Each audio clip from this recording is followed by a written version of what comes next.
It's only words. It is one of the interesting aspects of a writing career that moments of heartbreak and the most fallow, dark years are inextricably linked to the moments when something clicks. Perhaps it's true of life, anyway. Human beings are creatures of habit. If everything is going along fine or even tolerably, nothing changes.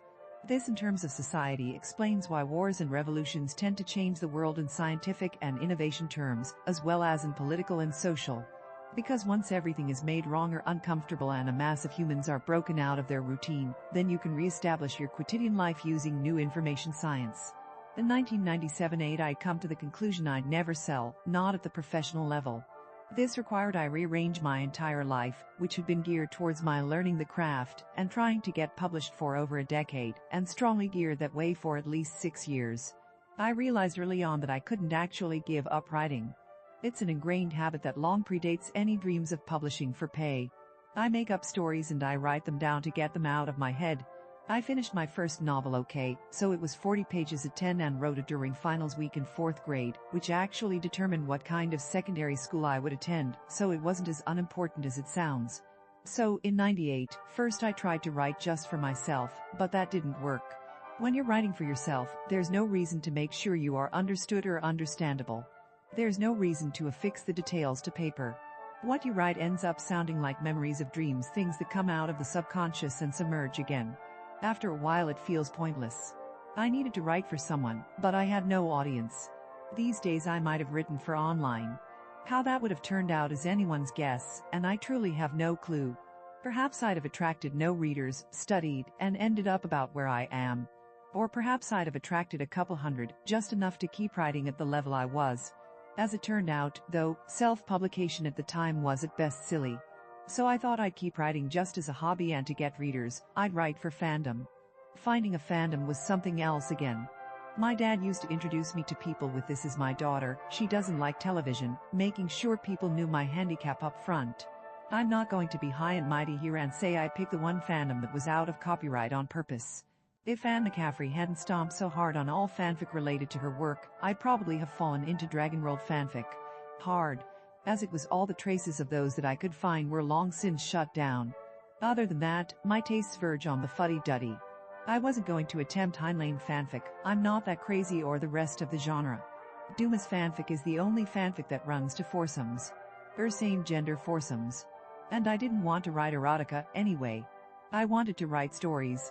So I fell into Austen fanfic at Derbyshire Writers Guild and the Republic of Pemberley. I got myself kicked out of the Republic of Pemberley in short order.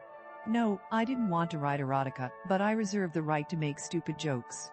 Apparently, that wasn't allowed a trop. This left me with DWG. And because I had learned to write for publication even if I hadn't been published, I studied the market first. What I found was so surprising that it took almost a year for it to penetrate. You see, partly because I am foreign-born and an ESL speaker, I paid a lot of attention to words, always. I think I've shared that my idea of how my work was received at publishers when I first started writing. I thought people sat around laughing at my misuse of idiom and wondering where I was from. Because of this, I obsessed on words for many, many years. In fact, when I went to the Oregon Writers Workshop, Dean Smith still had to order me to not think about the words. For which I can never thank him enough. But DWG taught me how truly unimportant words are. If you start writing a story that puts Darcy and Elizabeth in a perilous situation, you can have malapropisms in every line and grammar mistakes in more than half the text, and you'll still have a lot of comments and a large following. I'm not saying that people don't care about entries, and I'm not going to say that most fanfic authors are illiterate. Both would be false. At DWG, though, there are writers from all over the world and from all avocations. People write in their spare time and don't spend hours polishing for the best word. Most of them are still easily on a par with published work. One or two are startlingly bad with words. And there's one who, for a while, had a fandom of this author's own, devoted to analyzing and making fun of the tortured sentences. And yet, even this language-slaying author had a real fandom that followed the posted serials with bated breath and gave the author much love and comments. Why? Well, because the plot of these series were almost unbearably tortured. There were kidnappings and murders and mad wives in towers, and men pining away for love, and women who were despoiled and, yeah, I know, you're laughing, all the elements of cheap melodrama. I will remind you that this melodrama sold more than any of our more plausible and restrained novels sell. I'll also say that while the lack of internal logic annoys me personally, a lot of people like these extreme situations. Why? Because the extreme situations bring forth extreme emotions. And in the end, people read to follow the emotions, to feel what characters they care about are feeling. What I found at DWG is that the words mattered far less than characters people could love and situations that enthralled them or made them empathize. What do you think? Should an author shamelessly play with the audience's feelings? Do you read for the feeling of it?